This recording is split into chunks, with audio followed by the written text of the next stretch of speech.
Foundation School and the students of class 5. Today we are doing a new chapter in history. Okay, that is chapter number 20, Industrial Revolution. So students, Industrial Revolution से आप लोग को क्या समझ आता है? ये टर्म इंडस्ट्रियल और रेवोल्यूशन दोनों. तो इंडस्ट्रियल और रेवोल्यूशन, इंडस्ट्रियल का मतलब होता है the works which are related to industries, the industrial works, okay, जो इंडस्ट्रीज से रिलेटेड है. और रेवोल्यूशन का मतलब क्या होता है? What does it mean? Revolution means a complete change. जो एक ह्यूज चेंज आता है किसी भी फील्ड में, ओके, उसको रेवोल्यूशन बोलते हैं. तो industrial revolution together means a huge change in the field of industries. Industrial field में क्या क्या चेंजेस आया और उसका क्या क्या इफेक्ट हुआ, उसके बाद हम लोग उसके बारे में इस चैप्टर में आज पढ़ेंगे. Okay, now first, until the first half of the 18th century, things were made by people in their homes. तो 18th century के first half में, okay, कुछ सालों तक क्या हुआ था? लोग अपने घर पे ही सारा सामान बनाते थे. Okay, तो the industrial revolution began in Britain in the second half of the 18th century. First half में लोगों को पता भी नहीं था कि इंडस्ट्रीज क्या होता है, because लोग हर चीज अपने घर पे बनाते थे. मैन्युफैक्चर का मतलब क्या होता है? खुद से ही बनाना घर पे. ओके, तो वो लोग घर पे ही सारा चीज बनाते थे. बट इंडस्ट्रियल रेवोल्यूशन कब स्टार्ट हुआ? Second half of the 18th century में. ओके, इंडस्ट्रियल रेवोल्यूशन स्टार्ट हुआ. कहाँ स्टार्ट हुआ? ब्रिटेन में. Okay, Britain means United Kingdom. Okay, वहाँ पे इंडस्ट्रियल रेवोल्यूशन जो है वो स्टार्ट हुआ सेकेंड हाफ में. और उसके बाद क्या क्या चेंजेस आया आप लोग देखो. Human labour was replaced by different types of machines. Human labour मतलब लोग जो काम अपने हाथ से करते थे, जो ह्यूमन वर्क था, जो ह्यूमन लेबर, जो उनका मेहनत जो लग रहा था, वो आहिस्ते आहिस्ते रिप्लेस होके अब वो काम क्या चीज से हो रहा था? मशीन से. ओके, हम लोग आजकल घर पे हर चीज के लिए मशीन्स लाते हैं कि नहीं? ओके, मम्मी अगर मिक्सर क्यों लाती है? क्योंकि हम लोग को मसाला पीसना होता है. ओके, स्पाइसेस जो है वो ग्राइंड करना होता है. और फिर हम लोग ओवन क्यों लाते हैं? बिकॉज हम लोग को बेकिंग केक्स खाना है या कुछ चीज गर्म करना है. तो रेफ्रिजरेटर क्यों आता है हम लोग के घर में? क्योंकि हम लोग को ठंडा पानी चाहिए, हम लोग को हर चीज फ्रेश रखना है, तो उसके लिए रेफ्रिजरेटर चाहिए. बट 18th सेंचुरी के फर्स्ट हाफ में लोग इसके बारे में नहीं जानते थे, बिकॉज मशीन्स उस टाइम नहीं था. तो लोग जो है वो हर काम अपने हाथ से करते थे. आज जो काम मशीन्स कर रहा है, उस जमाने में लोग सारा काम खुद से करते थे, अपने हाथ से करते थे. ओके, बट ये फिर इंडस्ट्रियल रेवोल्यूशन आने के बाद क्या हुआ? Everything changed. पूरे तरीके से चेंज हो गया. कैसे? फर्स्ट ऑफ ऑल ह्यूमन को कम काम करना पड़ रहा था. ओके, उन लोगों को खटना कम पड़ रहा था. फिर क्यों? सारा काम तो मशीन्स कर रहे हैं. फिर ब्रिटेन का ट्रेड जो है जल्दी ग्रो हो रहा था. क्यों जल्दी ग्रो हो रहा था? व्हाई? अगर आप लोग से पूछा जाएगा कि इंडस्ट्रियल रेवोल्यूशन के बाद ब्रिटेन के ट्रेड में ग्रोथ क्यों हुआ, क्यों बढ़ा, वो इतना हाई क्यों हुआ? क्योंकि जो काम इंसान करता है उस काम में मेहनत भी लगती है और टाइम भी लगता है. बट अगर कोई काम हम लोग मशीन से करते हैं तो वो काम जल्दी होता है, प्लस उसमें मेहनत भी कम लगती है. ओके स्टूडेंट्स, तो इसीलिए ब्रिटेन का ट्रेड जो है वो जल्दी ग्रो हो रहा था. Okay, it grew much faster. Term revolution means a change. अब रेवोल्यूशन का मतलब आप लोगों को मैंने बताया था इससे पहले भी कि रेवोल्यूशन का मतलब होता है अ टोटल चेंज. मतलब जो चीज पहले था उस चीज को रिप्लेस करके एक नया चीज इस्टेब्लिश होना. Okay, handmade goods were replace by machine made goods. Okay, handmade जो चीज हाथ से बना रहता था अब वो मशीन्स बना रहे थे. They were produced in huge quantity in less time without much hardship, so they were cheaper. अब जो चीज हाथ से बनता है, हाथ की कारीगरी जिसको हम लोग बोलते हैं हैंडवर्क, ओके, हैंडमेड थिंग्स, उसमें मेहनत लगती है तो इसीलिए उसका प्राइस भी ज्यादा रहता है. ओके, बट जो चीज मशीन से बन रहा है उसमें मेहनत कम लग रही है. ओके, इसीलिए उसके प्राइस जो है वो कम होते थे, चीपर. वो हैंडमेड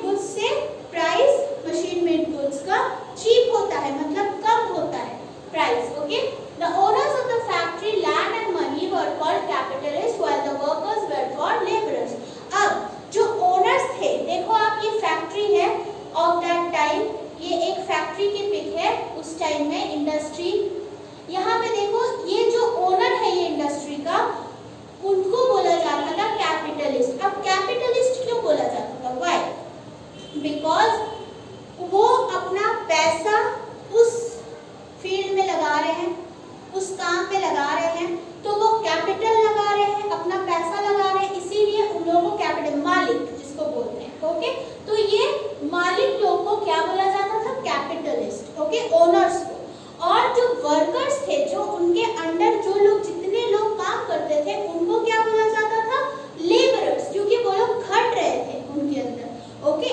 वो लोग काम कर रहे हैं, उन लोग को इन रिटर्न मनी मिल रहा है, पैसा मिल रहा है उन लोग के मेहनत का, तो इसीलिए उन लोगों को लेबरर्स बोलते थे, ओके। नाउ अब क्या क्या रेवोल्यूशन आया या क्या क्या चेंजेस आया इंडस्ट्रीज में? इंडस्ट्रीज कैसे स्टैब्लिश हुआ? इंडस्ट्रीज स्टैब्लिश होने के लिए फर्स्ट ऑफ ऑल हम लोग को मशीन्स चाहिए, तो ये मशीन्स भी तो किसी ने बनाया होगा, ओके। तो नाउ अब हम लोग इन्वेंशंस के बारे में पढ़ेंगे। What are the inventions? What is invention? Invention मतलब जो चीज पहली बार बनाया गया हो। तो किसने बनाया और क्या बनाया? We will read in this slide, okay? Thomas Newcomen was the first man who used steam to do useful work. अब थॉमस न्यूकमन, इन्होंने क्या किया था? इन्होंने पहली बार स्टीम का यूज किया था, okay. You use steam to do useful work. Steam क्या होता है? जिसको हम लोग इंग्लिश में वेपर बोलते हैं या भाप बोलते हैं, ओके। तो उसका यूज किसने पहले किया? Thomas Newcomen, okay. What's means James Watt, आप लोगों ने सुना होगा स्टीम इंजन किसने बनाया? जेम्स वॉट ने। तो James Watt's engine could not be used for running locomotives. तो जेम्स वॉट ने जो स्टीम इंजन बनाया था, उसको एक लोकोमोटिव्स मतलब के सामान को इधर से एक जगह से दूसरे जगह पहुंचाने के लिए, that was not used for running, वो रनिंग के लिए यूज नहीं हो पा रहा था, ओके। फिर जॉर्ज स्टीफेंसन ने क्या किया? He made the first locomotive which Drew carriages over rails which made travelling by land faster and comfortable. तो जो जेम्स वॉट का स्टीम इंजन जो है वो एक जगह से दूसरी जगह कैरी करने में मुश्किल पड़ रहा था, because it can not move, okay. तो इसीलिए उनके बाद जॉर्ज स्टीफेंसन ने क्या किया? He made the first locomotive. Locomotive किसको बोलते हैं? What does the word locomotion means? Locomotion का मतलब होता है कोई भी चीज जो मूवमेंट दिखाए, ओके, एक जगह से दूसरे जगह जाए, ओके। हम लोग जैसे अब यहाँ से वी आर वॉकिंग, अब हम लोग अब अपने घर से स्कूल जा रहे हैं, तो ये क्या है? ये लोकोमोशन है, मतलब कि दिस इज द लोकोमोशन, एक जगह से दूसरी जगह पहुंचना। तो वैसे ही ये स्टीम इंजन जो है जॉर्ज स्टीफेंसन ने जो बनाया था, it made travelling very much faster in the sense कि वो कैरेजेस जो है, मतलब वो जो मालगाड़ी होते हैं जिसके अंदर सामान एक जगह से दूसरी जगह पहुंचाया जाता है, ओके, वो रेल के थ्रू, रेलवेज के थ्रू उन्होंने ये आसान कर दिया बना के ये इंजन, ओके। स्टीम इंजन किसने बनाया था? ये George Stephenson. Now in America Robert Fulton made the first steam ship. अब ये बात था स्टीम इंजन जो जॉर्ज स्टीफेंसन, पहले जेम्स वॉट ने इसको बनाया, बट वो मूवमेंट नहीं, वो इधर को एक जगह रहता था, वो मूव नहीं करता था। फिर उसको मूव किसने करवाया? जॉर्ज स्टीफेंसन ने, ओके। जॉर्ज स्टीफेंसन ने मूवेबल कैरेज बनाया ओवर रेल्स, जिससे ट्रैवलिंग जो है फास्ट हो गया और कंफर्टेबल हो गया। अब उनके बाद किसने बनाया steam ship? The first steam ship किसने बनाया था? Robert Fulton, okay. The people move from villages to big cities in search of work. अब जैसे जैसे इंडस्ट्रीज आने लगा, इंडस्ट्रीज इस्टेब्लिश होने लगा सिटीज में, इंडस्ट्रीज, तो वहाँ पे लोग जो है, जो हैंडक्राफ्ट, जो मतलब कि काम करते थे हाथ से जो काम करते थे, उन लोगों को काम कम मिलने लगा, बिकॉज इंडस्ट्रीज में लोग कम पैसे में ज्यादा बल्क में सामान बनेगा, और जो चीज हाथ से बनता है उसमें मेहनत भी ज्यादा लगता है और काम भी कम क्वांटिटी में होता है। तो इसीलिए लोग क्या होने लगे, उन लोगों को काम कम मिलने लगा जो लोग हाथ से काम करते थे। तो वो लोग आहिस्ते आहिस्ते अपना विलेजेस छोड़ के वो लोग कहाँ आने लगे? Big cities, in search of what? In search work, उन लोगों को काम चाहिए। और उस टाइम जब इंडस्ट्रीज जितना आ रहा था लाइन से, तो उसके वजह से क्या हुआ, लोगों की भी जरूरत पड़ रही थी।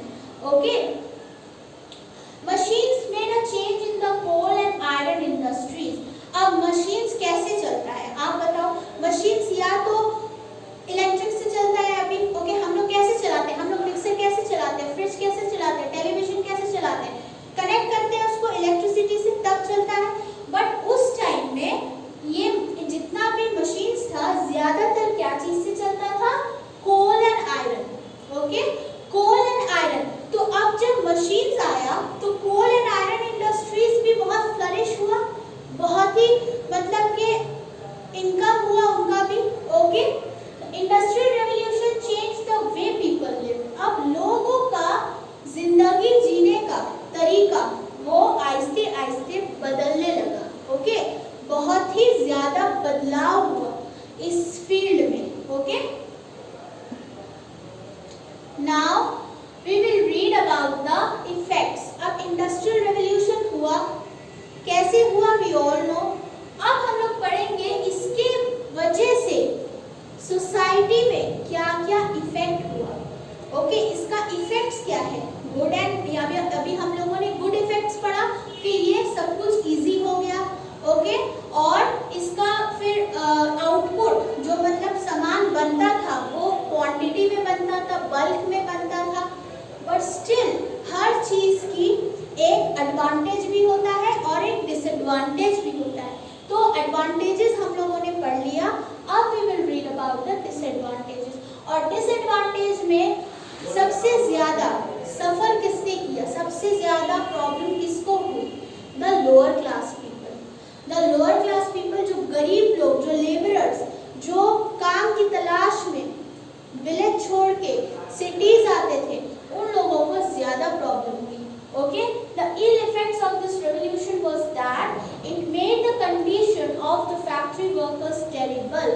जो workers जो वो फैक्ट्री में काम कर रहे हैं, उन लोगों की कंडीशन डे बाय डे खराब होती जा रही थी। ओके, आप यहाँ पे ये देखो पिग, ये कैसे इन लोग रहते थे। An image of a London slum in the 1800s. Okay, ये स्लम एरिया है जहाँ पे लोग आते थे अपना घर छोड़ के अपने गांव से, और सिटीज में उन लोगों को रहने की जगह नहीं मिलती थी, तो उन लोग रोड्स पे सो के रोड्स पे पनाह लेते थे। Okay, they used to live on the streets. Okay, they lived in small cramped rooms in big cities. और अगर किसी को बाय चांस घर मिल भी गया तो वो कैसा घर रहता था, एकदम झोपड़े की तरह टूटा हुआ। ओके, मतलब कि आप शेल्टर पूरे से आपको नहीं मिल पाएगा, प्रोटेक्शन नहीं मिल पाएगा। Okay, children were made to work in the factories from the age of 6 years.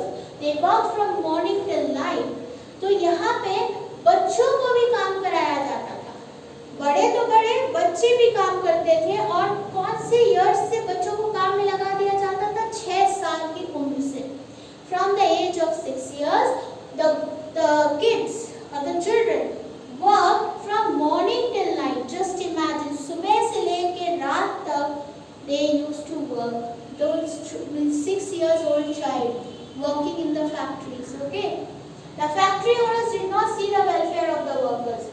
Factory owners को इन लोग से कोई हमदर्दी नहीं थी, because उनको क्या चाहिए था, only उनका काम, जो जितना काम करेगा वो उतना उनके इंडस्ट्रीज को उससे फायदा होगा। ओके, तो वो लोग घूम के देखने भी नहीं जाते थे कि ये वर्कर्स आखिर कैसे आते हैं, कैसे रहते हैं, और क्या कंडीशंस में ये लोग रहते हैं, किस तरह से इन लोग हार्डशिप्स उठाते हैं। इससे ओनर्स को कोई मैटर नहीं करता था ये बात। Okay, they did not care at all. उन लोग को ये चीज से कोई फर्क नहीं पड़ता था, उन लोग को सिर्फ अपना काम से मतलब था कि ये लोग फैक्ट्रीज में आ रहे हैं, काम कर रहे हैं, पैसा ले रहे हैं, that's it. Okay, the government passed harsh laws fearing a revolution like the one which took place in France. तो यहाँ पे फिर जब ज्यादा लोग इस पर आवाज उठाने लगे कि a child of 6 years, एक छोटा 6 साल का बच्चा जो सुबह से लेकर रात तक वो इंडस्ट्रीज में हेवी मशीन्स के बीच ओके। और जो इन लोगों को इतना बुरी कंडीशंस में काम कराया जाता है, तो ये सब देखते हुए बहुत से लोगों ने प्रोटेस्ट किया, आवाज़ उठाया। तो फिर उसके बाद गवर्नमेंट जो है, यूके गवर्नमेंट, उन्होंने बहुत से लॉज पास किए जिसमें जो है उन लोगों को कुछ हेल्प हो सके, the workers, okay, working class people, उन लोगों के लिए। At this time Britain had many colonies all over the world. Britain और कॉलोनीज, ब्रिटिश कॉलोनीज किसे बोलते हैं? ब्रिटिश कॉलोनीज वो एरियाज है या वो कॉलोनीज है या वो स्टेट्स है जो ब्रिटेन कंट्रोल करता था, ओके। जैसे India was once a British colony, India भी कभी ब्रिटिश के अंडर था, ब्रिटिश इसको रूल करते थे। तो सिमिलरली ब्रिटिश बहुत से यूरोपियन कॉलोनीज या बहुत से कॉलोनीज को उन लोगों ने टेक ओवर करके रखा था, अपने अंडर रखा था, ओके। और ये मतलब कि दे हैड मेनी टेरिटरी, उन लोगों के बहुत ज़्यादा मतलब कॉलोनीज था, they had many colonies, okay. One of the first man to improve the condition of the industrial workers was Robert Owen. तो सबसे पहला इंसान जिसने वर्कर्स के लिए आवाज़ उठाई और उनको हर तरीके से उनके कंडीशंस को इम्प्रूव करने की कोशिश की, वो कौन था? Robert oven, okay. ये रॉबर्ट ओवन, इन्होंने वर्कर्स के लिए काम किया, उनके बेनिफिट के लिए काम किया, उनके वेलफेयर के लिए काम किया। आप ये पिक देखो, ये वर्कर्स हैं जो अपना घर छोड़ के, अपना गांव छोड़ के वो लोग सिटीज में आते थे काम के लिए और उनको इस कंडीशन में रहना पड़ता था, ऑन द स्ट्रीट्स। और ये बच्चे, these childs, okay, these children, sorry students, these children, they used to work in the factories from the age of 6 years, from morning till night, सुबह से लेकर रात तक, कोई शिफ्टिंग नहीं, कोई रिलैक्सेशन नहीं, आपको कंटिन्यू काम करते जाना है। इसी को देखकर गवर्नमेंट ने हार्श लॉज पास किया, ओके, इनके फेवर पे, ताकि इनको कुछ छूट मिल सके, इनको थोड़ा आराम मिल सके, okay. Now Owen introduced many benefits for his workers.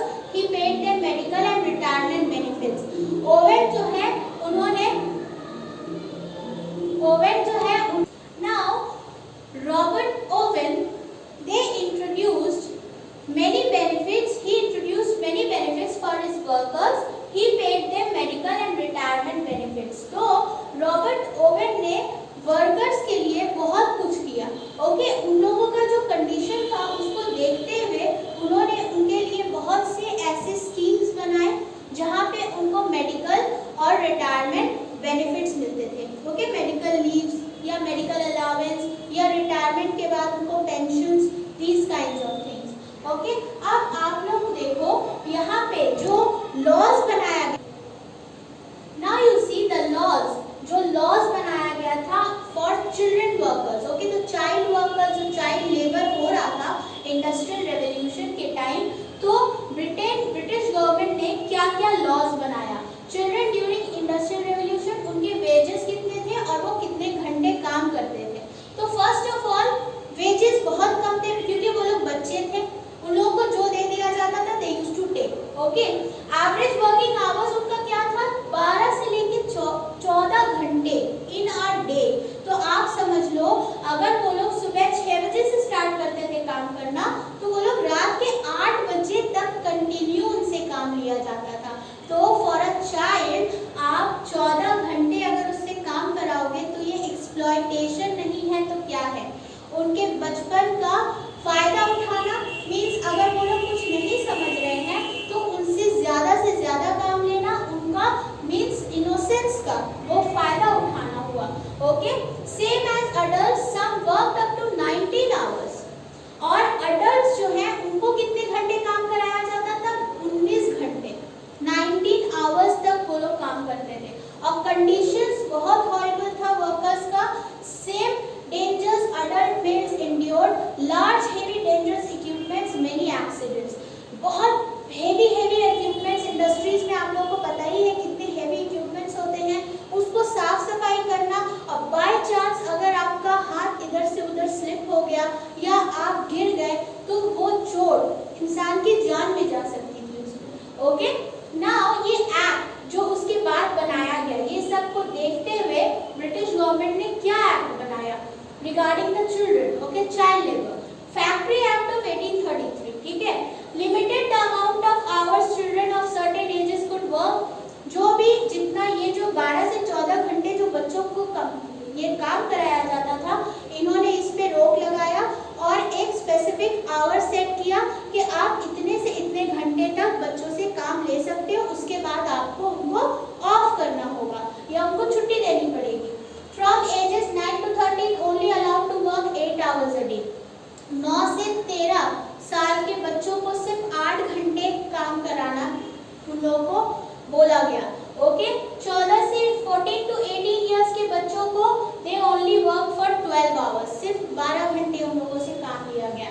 Children under 9 मतलब के 9 से कम जिनका एज था, they were not allowed to work at all.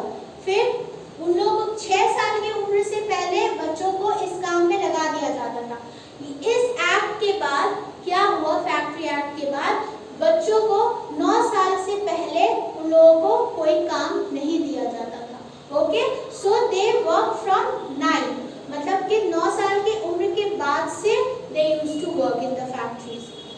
Had to attend school for no less than 2 hours during the day. Plus सबसे important चीज जो British government ने उस टाइम लॉन्च की वो था स्कूल एजुकेशन। बच्चों के लिए school education, free school education, जो कि बहुत ज़रूरी है बच्चों के लिए, ओके। क्योंकि जब वो पढ़ेंगे, जब वो समझेंगे कि नॉलेज, जब उनको पता चलेगा कि व्हाट दे आर डूइंग, उसके साथ साथ उनका ग्रोथ भी होगा, डेवलपमेंट भी होगा और फिर वो अपना फ्यूचर भी आगे चल के ब्राइट कर सकते हैं, ओके। नाउ रॉबर्ट ओवेन, सबसे पहले उन्होंने बहुत से ऐसे फैसिलिटीज दिए अपने वर्कर्स को, medical leaves and benefits, entertainment etcetera. They were given a share of the profit, जितना भी इंडस्ट्रीज का शेयर होता था, प्रॉफिट होता था, उसमें वर्कर्स का भी हिस्सा दिया जाता था, okay. They were given discount, आप अगर अपने फैक्ट्री से कुछ ले रहे हो, आप यही काम करते हो, अगर आप यहीं से कुछ अगर ले रहे हो तो आपको उस प्राइस से कम प्राइस में मिलेगा, कुछ डिस्काउंट मिलेगा, okay. Given recreational centres, plus उन लोगों को कभी कभी रिक्रिएशन के लिए कहीं ले जाया जाता था, कहीं इंटरटेनमेंट के लिए, ओके, कहीं पे एक्सकर्शंस के लिए, okay. So he started cooperative movement that he spread over Britain and other countries too. तो रॉबर्ट ओवेन ने फिर कोऑपरेटिव मूवमेंट स्टार्ट किया। कोऑपरेशन का मतलब क्या होता है? What does the word cooperation means? Cooperation का मतलब होता है मिल के काम करना, ओके, एक दूसरे के साथ खड़े रहना और मिल के काम करना। तो ये कोऑपरेशन का मीनिंग क्या था रॉबर्ट ओवेन का, कि हम लोग वर्कर्स को अगर अपने साथ नहीं रखेंगे, उन लोगों को इल ट्रीट करेंगे, उन लोगों को इंसान नहीं समझेंगे, तो फिर वो लोग, अगर वो लोग काम बंद कर देंगे तो पूरा फैक्ट्री बंद हो सकता है, ओके। तो हम लोगों को सबको, owners as well as labourers, सबको मिल के काम करना है, ओके। दैट इज स्टार्टेड, और यहाँ से ब्रिटेन में एक नया रेवोल्यूशन स्टार्ट हुआ। सब पहला रेवोल्यूशन था इंडस्ट्रियल, जो कि इंडस्ट्री स्प्रैंग अप हुआ। फिर दूसरा जो living conditions of the workers, उस पे एक रेवोल्यूशन आया जो रॉबर्ट ओवेन लेके आए। फिर उसमें चेंजेस हुआ, चाइल्ड लेबर में चेंजेस हुआ, okay. The industrial revolution also brought huge changes in the field of science and medicine. Industrial revolution आने के बाद साइंस और मेडिसिन में बहुत ही काफ़ी चेंजेस आया ये फील्ड में, because advance medicine, advance technology के साथ बहुत से मेडिकल बेनिफिट्स लोगों को मिलने लगे। आज हम लोग पैथोलॉजी जाते हैं या डायग्नोस्टिक सेंटर जाते हैं तो हम लोग का चेकअप या हम लोग का टेस्ट कैसे होता है? With the help of machines, okay. X-ray कैसे होता है? अल्ट्रासाउंड कैसे होता है? ओके। तो ये ईसीजी कैसे होता है? ये सब मशीन से ही तो होता है। दैट इज व्हाई ये मेडिकल फील्ड में भी और साइंस के फील्ड में भी बहुत ज़्यादा चेंजेस लेके आया this industrial revolution, okay. It also led to a revolution in agriculture. Agriculture के लिए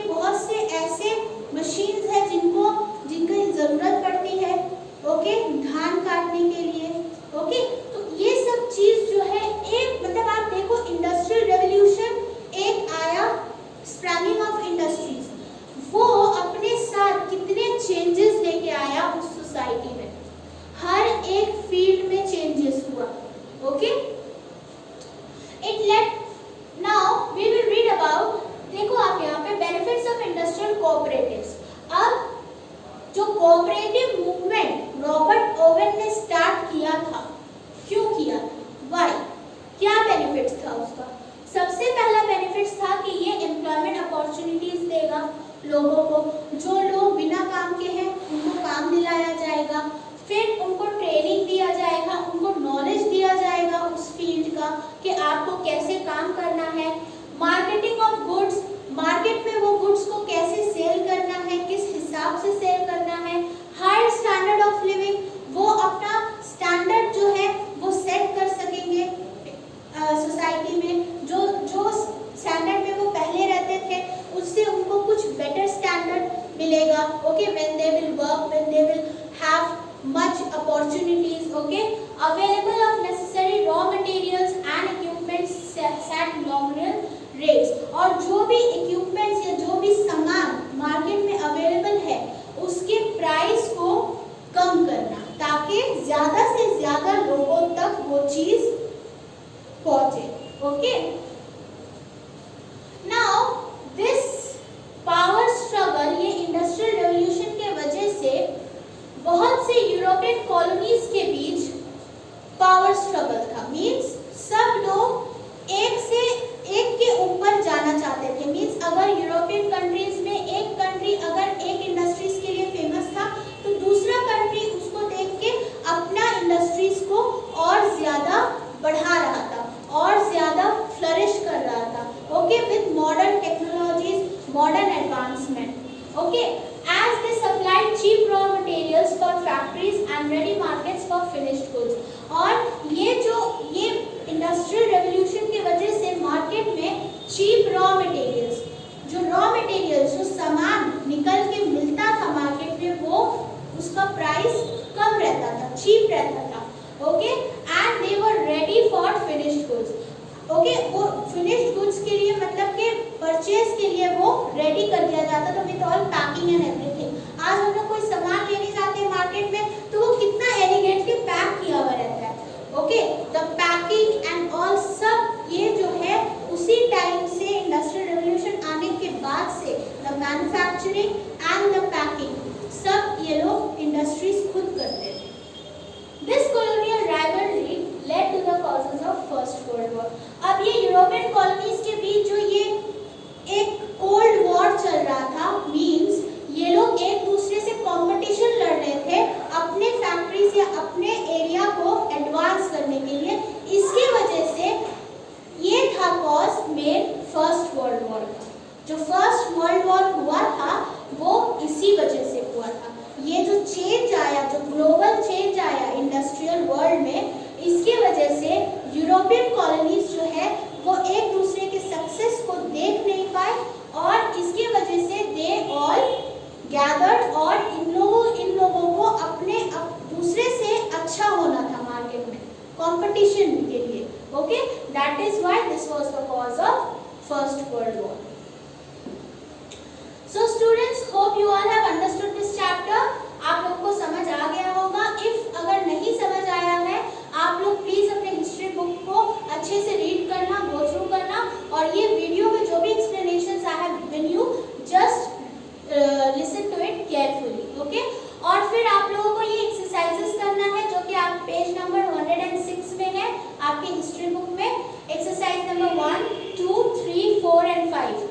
ओके, ऑब्जेक्टिव्स भी है, फिल इन द ब्लैंक्स है, ट्रू एंड फॉल्स है, मैच द फॉलोइंग है, क्वेश्चन आंसर्स है। तो ये आप लोग को आप सॉल्यूशंस मिल जाएगा, वो अपलोड हो जाएगा वेबसाइट में। Okay, and if you have any queries, अगर आप लोगों को कोई डाउट्स है, कुछ नहीं समझ आया हो, प्लीज आप लोग बुक्स अच्छे से रीड करो, ये वीडियो अच्छे से सुनो। इफ देन फिर भी अगर आप लोगों को कोई डाउट्स है, you can contact us, we are there to